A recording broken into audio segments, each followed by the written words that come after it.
सप्त ऋषि पार्वती जी से बोले कि शंकर जी को कौन पति रूप में चाहता है?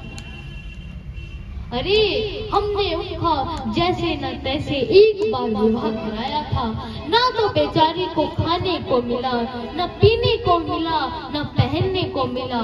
अंत में दुखी होकर अग्नि में जलकर भस्म हो गई। पार्वती जी मन ही मन सोच रही थी कि अरे वे कोई और थोड़ी ही थी, वे मैं ही तो थी। सप्त ऋषि बोले कि अरे हम आपके योग्य ही वर ढूंढ कर लाए हैं। शंकर जी के साथ कोई विवाह नहीं करना चाहता। लेकिन देवी, ये नेक सलाह तुमको दी किसने है? पार्वती जी बोली मेरे गुरुदेव ने।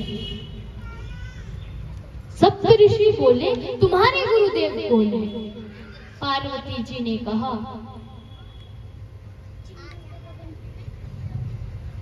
नारद जी। जैसे ही सप्त ऋषि ने नारद जी का नाम सुना तो पार्वती जी से बोले कि अरे देवी, नारद जी तो घर उजाड़ू है, वे तो चाहते हैं कि ये सारा जगत ही विरक्त हो जाए। हम आपके योग्य वर ढूंढ कर लाए हैं। गोस्वामी जी कहते हैं अति सुंदर मुझे सुखद सुशीला, अति सुंदर सुखद सुशीला, गावहि वेद दासु रसलीला, गावहि वेद दासु रसलीला,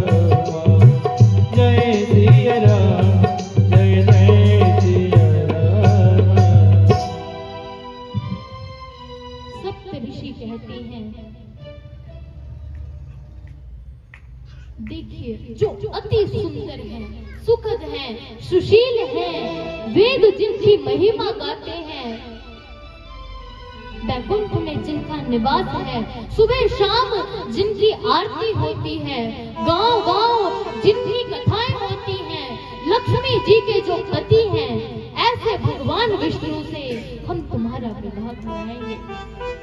पार्वती जी बोली अगर ऋषिवर यह वर आप पहले लाए होते तो मैं इस पर विचार नहीं करती,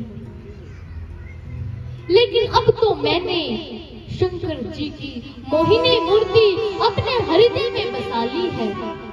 विवाह करूंगी तो शंकर जी से ही करूंगी, अन्यथा तो मुझे कुंवारी रहना भी स्वीकार है।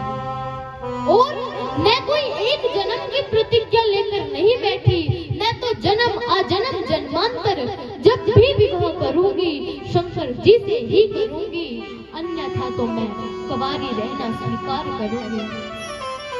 मैं सब कुछ कर सकती हूँ लेकिन अपने गुरुदेव के वचनों को नहीं टाल सकती। देखिए पार्वती जी को अपने गुरुदेव के वचनों पर कितना अटूट विश्वास है कि मैं सब कर सकती हूँ लेकिन अपने गुरुदेव के वचन नहीं त्याग सकती। जिन्हें अपने गुरुदेव के वचनों पर विश्वास नहीं होता, उन्हें जागृतों में तो क्या स्वप्न में भी सुख शांति की कल्पना नहीं करनी चाहिए।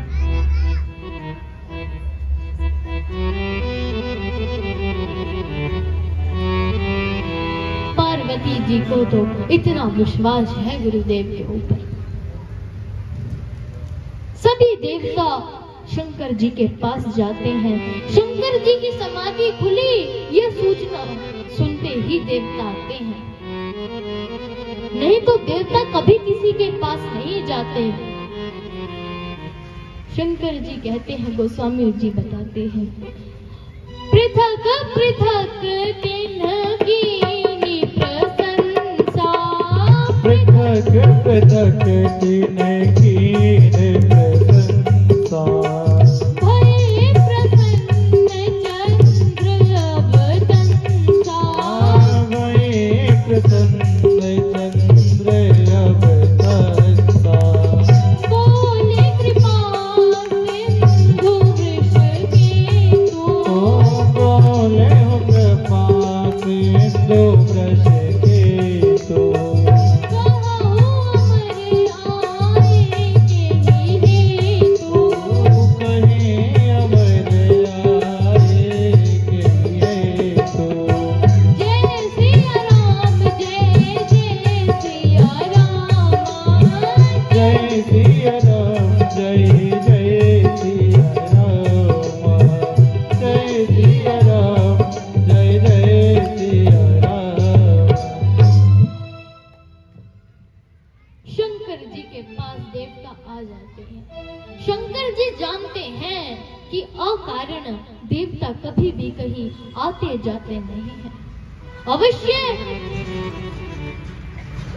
आज इन्हें मुझसे कोई कार्य है, इसलिए ये मेरे पास आए हैं।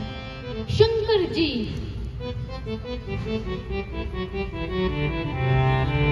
देवताओं से बोले, अरे सीधे सीधे बताओ और निसंकोच बताओ कि तुम किस कारण मेरे पास आए हो। शंकर जी की देवता प्रशंसा कर रहे हैं।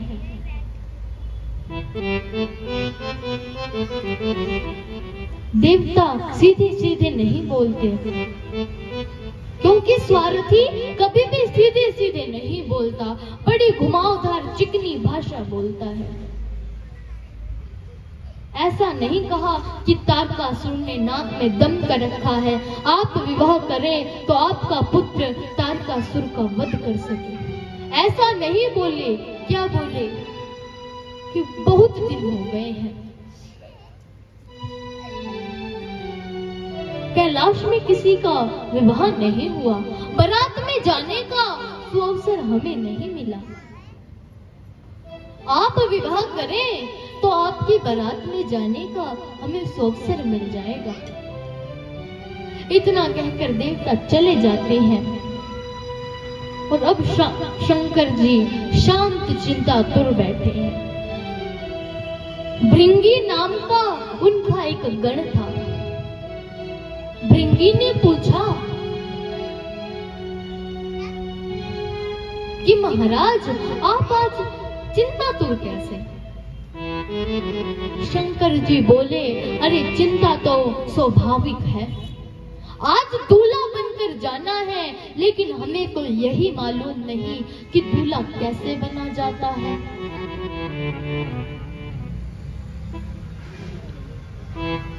भृंगी बोला, अरे महाराज इसमें भी क्या सोचने की बात, हम आपका ऐसा सुंदर श्रृंगार करेंगे कि न तो जगत ने आज तक कभी ऐसा दूल्हा देखा होगा और ना ही कभी ऐसा दूल्हा देख पाएंगे। गण शंकर जी का श्रृंगार करते हैं, बड़ा मांगलिक और जीवन के मर्म से बना हुआ श्रृंगार, मांगलिक श्रृंगार कर रहे हैं शंकर जी का।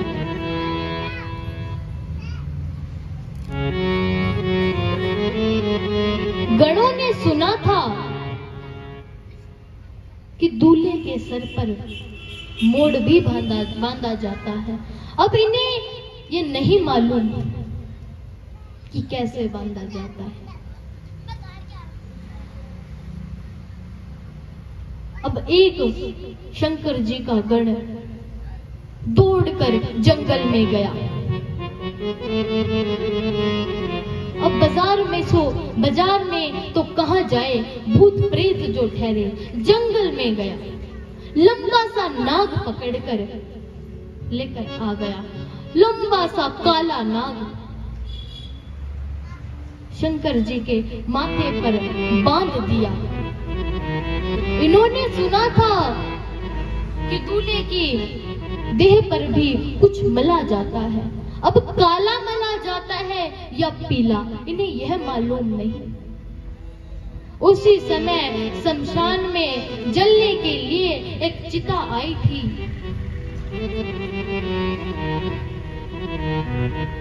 शमशान में से शमशान में गए, दौड़कर कोयले उठा कर ले आए, शंकर जी के देह पर मल दिए, सामने नंदी बैठा दिया, हाथ में त्रिशूल दे दिया। बोले देखिए महाराज, कितना सुंदर श्रृंगार बना है। एक गण बोला, अरे रुको रुको, अभी कहाँ श्रृंगार हुआ। दौड़ कर गया, एक कोयला पीस कर काला टीका लगाने लगा। गोस्वामी जी बता रहे हैं, शंकर जी ने कहा कि ये कैसा श्रृंगार कर रहा है, तो ये क्या लगा रहा है। गण बोला, महाराज बोलिए मत, काला टीका लगा रहा हूं, कहीं हमारे दूल्हे राजा को नजर ना लग जाए। शंकर जी का ऐसा श्रृंगार गणों ने किया। देवताओं ने शंकर जी का श्रृंगार देखा तो सोच में पड़ गए, अगर इस रूप के साथ जाएंगे तो पत्थरों के अतिरिक्त स्वागत में कुछ नहीं मिलेगा।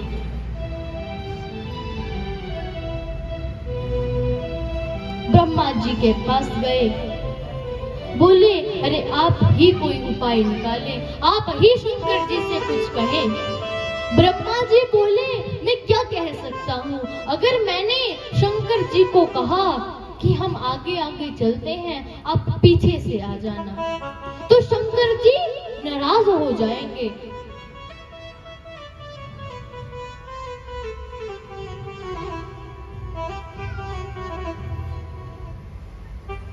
सभी ने विष्णु जी से प्रार्थना की, विष्णु जी ने मार्ग निकाला।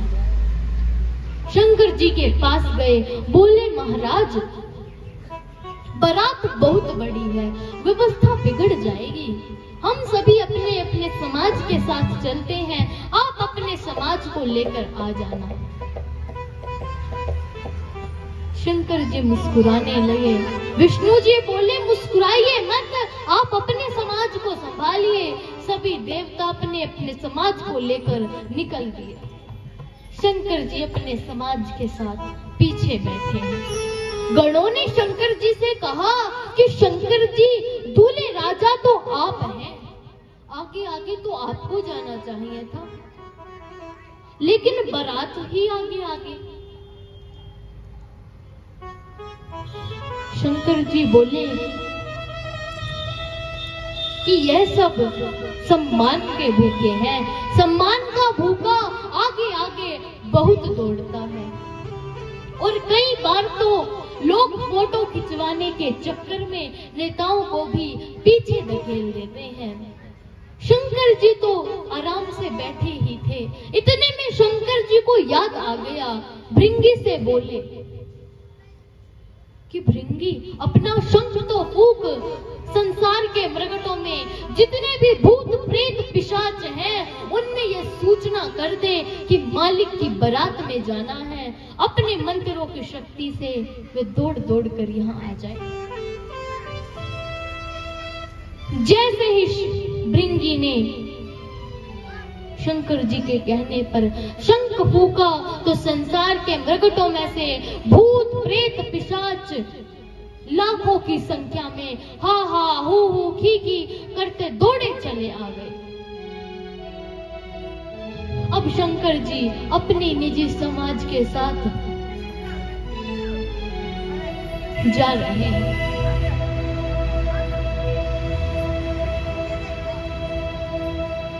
हो दूल्हा भोलेनाथ कोरा बेहाने जाई हो, दूल्हा भोलेनाथ कोरा बेहाने जाई हो, दूल्हा भोलेनाथ दूल्हा भोलेनाथ कोरा बेहाने जाई हो, दूल्हा भोलेनाथ दूल्हा भोलेनाथ कोरा बेहाने जाई हो।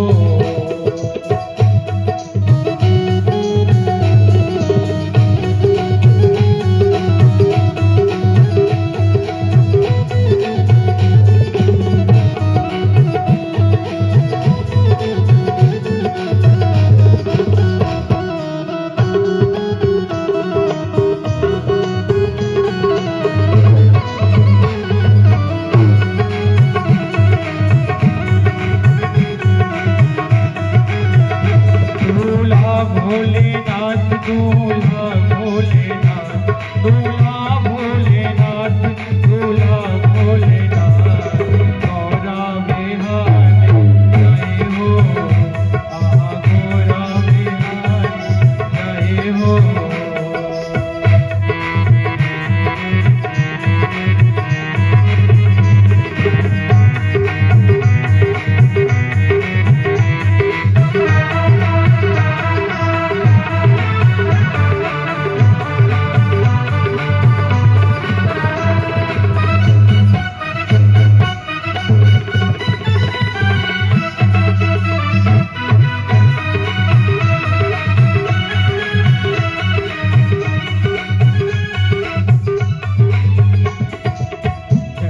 जूट के मुकुट बनाए, जूट के मुकुट बनाए, मुकुट बनाए भोला मुकुट बनाए, मुकुट बनाए भोला मुकुट बनाए, चल भूतों के साथ चले भूतों के साथ, चल भूतों के साथ चले भूतों के साथ गौरा बेहावन जाए हो, दूल्हा भोलेनाथ दूल्हा भोलेनाथ दूल्हा भोलेनाथ दूल्हा भोलेनाथ गौरा बेहावन जाए हो।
शंकर जी अपने समाज को लेकर चल दिए हिमाचल की ओर।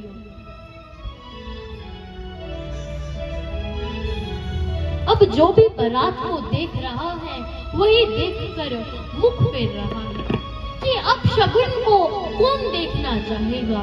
जगत तो शुभ शगुन चाहता है, लेकिन शंकर जी तो अपने साथ अपशगुन रखते हैं।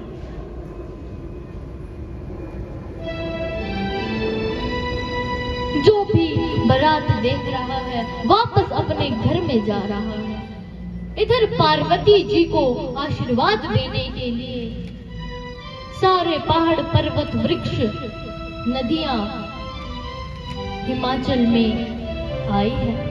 पार्वती जी को आशीर्वाद देने के लिए।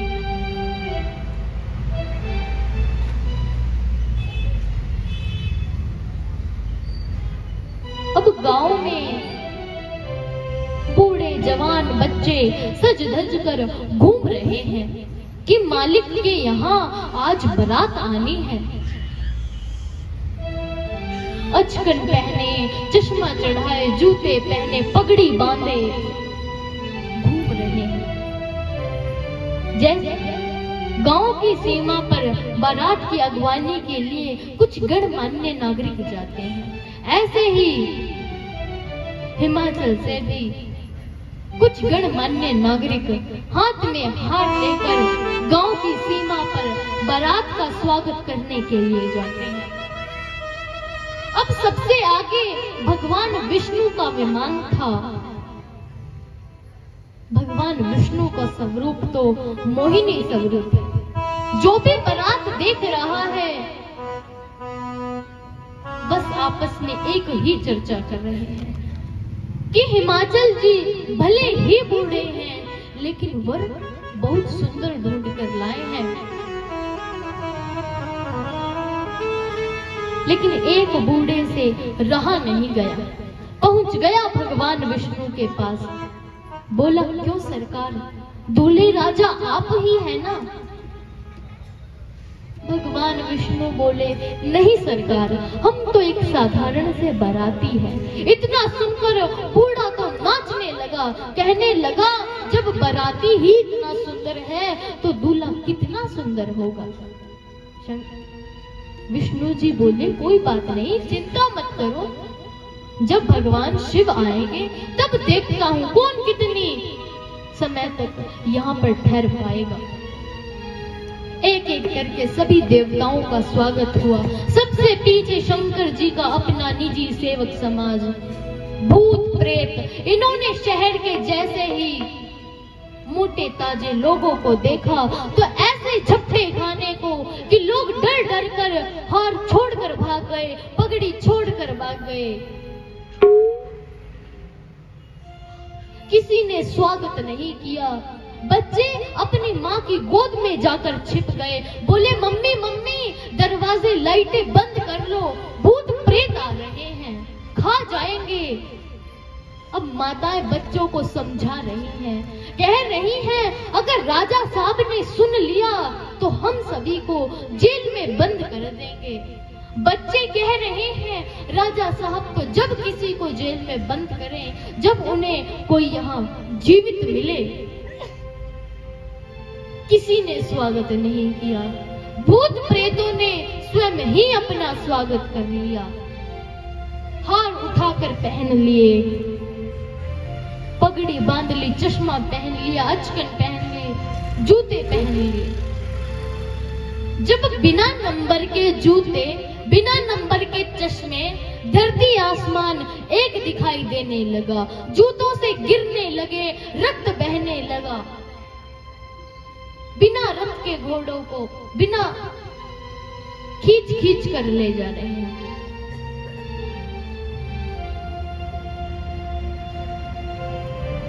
लाल लाल हो गए। लेकिन शंकर जी ने जब इन्हें रक्त में लाल देखा तो सोचने लगे कि अरे अब हो गए ना बारात के योग्य रंगीन। किसी ने स्वागत नहीं किया। आगे मां मैना हाथ में आरती का थाल लेकर खड़ी है। शंकर जी जाते हैं। सखियों ने सावधान किया, कहा मां दूल्हे राजा सामने ही खड़े हैं, आरती उतारो। जैसे ही मां मैना ने आरती का थाल शंकर जी के माथे तक पहुंचाया तो जो नाग सर पर बैठा था उसने इतनी जोर का फण मारा कि मां मैना कहीं, आरती का थाल कहीं और सखिया कहीं। यहाँ भी भगदड़ मच गई। शंकर जी अपने गणों से चर्चा कर रहे हैं, कह रहे हैं कि अरे यहाँ बैठक करके तय किया है क्या कि सब जगह एक ही प्रकार का स्वागत। देवताओं को चिंता हो रही है कि कहीं शंकर जी रूस कर चले ना जाए।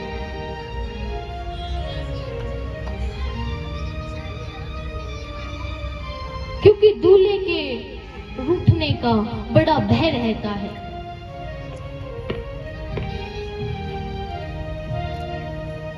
आजकल माताएं बहनें दूल्हे की खुशामद करती रहती हैं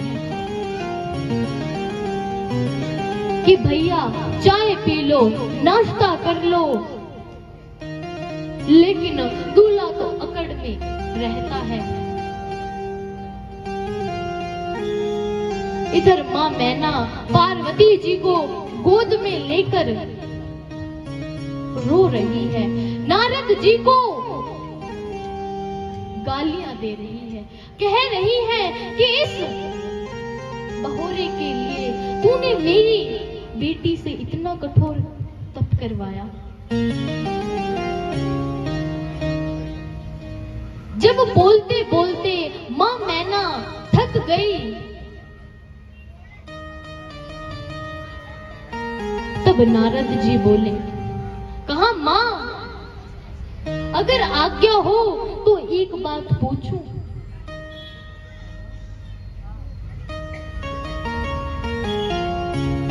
मां मैना बोली, हाँ, अगर कुछ और भी बच गया हो तो वह भी अभी कर लो। नारद जी ने कहा कि मां, जो आपकी गोद में ये बैठी हैं, ये कौन है? मां मैना बोली, कौन है? जानती हूं मेरी बेटी है, और कौन है? कहा नहीं, ये आपका भ्रम है, ये तो जग माता है। इन्हें तो आप, यह आपकी बेटी नहीं बल्कि आप इसकी बेटी हैं। इन्हें तो, इन्होंने आपको मां बनने का सौभाग्य दिया है। सारी घटना नारद जी ने मां मैना को सुनाई। अब मां मैना को विश्वास हो गया। सब जगह खुशी का माहौल हो गया। जिस घड़ी की प्रतीक्षा थी वह शुभ घड़ी आ गई। नारद जी ने पार्वती जी का हाथ शंकर जी के हाथ में रखवाया, कन्या दान कर दी। तीसरी विधि पूर्ण हुई। हिमाचल जी की जय जयकार होने लगी। लेकिन अब पार्वती जी रो रो कर पूछ रही है।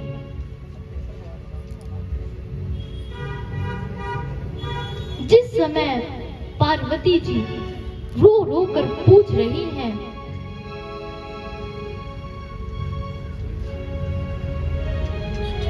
तो उनके पिता के नेत्रों में से आंसू बहने लगे। किस पिता की क्षमता है जो सुनकर रोएगा नहीं? जिस समय पार्वती जी पूछ रही है, उस समय तो घर की दीवारें भी रोने लगती है। उस समय पिता के पश्चात, पिता के पास रोने के अतिरिक्त कोई और उत्तर नहीं होता। पार्वती जी पूछ रही हैं कि पिताजी, आज आप मुझे किस अपराध के कारण घर से निकाल रहे हैं? मेरा अपराध मुझे बताइए। हिमाचल जी तो पार्वती जी को सीने से लगाकर रोने लगे, कहने लगे, बिटिया, आज तू अपने बाप को अकेले छोड़कर जा रही है।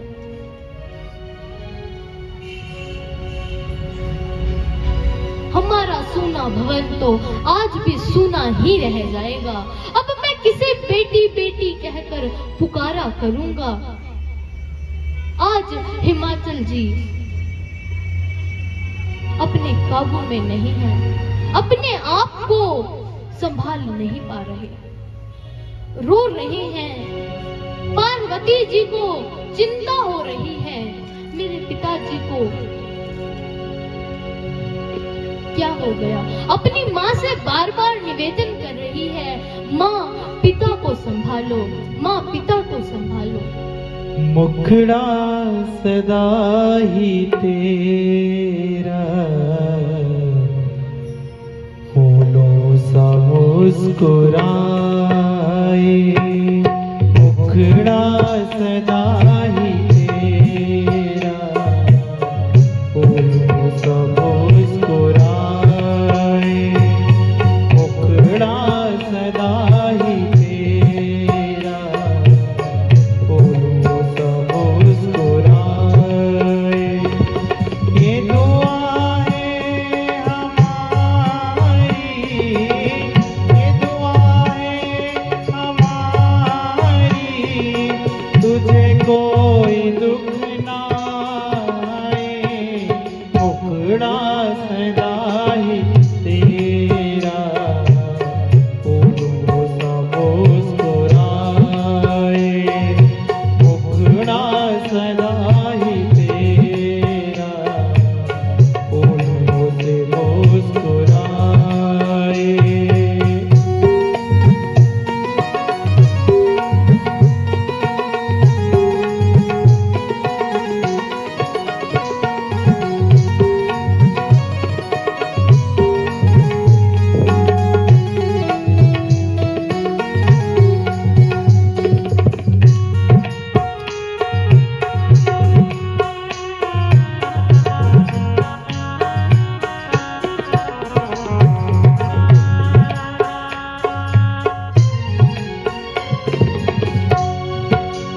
हो हमने तुझे है पाला, नाजों से मेरी बेटी, हमने तुझे है पाला, नाजों से मेरी बेटी, नाजों से मेरी बेटी, खुशबू तेरे गुणों, खुशबू तेरे गुणों की दुनिया में फैल जाए, मुखड़ा सदा ही तेरा फूलों सा मुस्कुराए।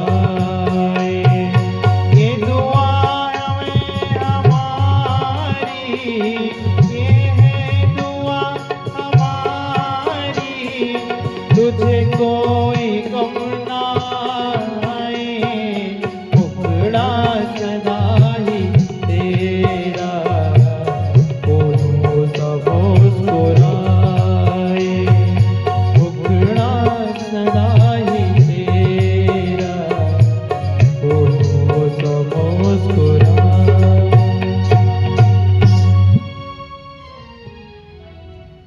पार्वती जी हिमाचल जी को समझा रही है कि पिताजी धैर्य धारण करें।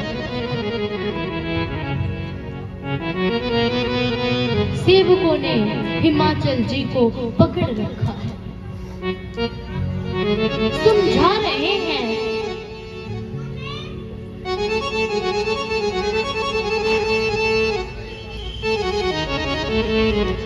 जैसे ही गणों ने डोली को उठाया तो पीछे पीछे दौड़ने लगे। हिमाचल जी को गणों ने पकड़ लिया, कहा रुकिए, कहाँ जा रहे हैं? जब तक पार्वती जी की डोली हिमाचल जी को दिखाई देती रही तब तक रोते रोते वही देखते रहे। बाद में अंदर अपने भवन में आते हैं, सभी को आदर सहित विदा करते हैं। अब बारात कैलाश में पहुंचती है, जहां पर पार्वती जी और शंकर जी का बड़ा भव्य स्वागत होता है। बोलिए शंकर भगवान की जय हो, बोलिए जगदम्बा भवानी की जय हो।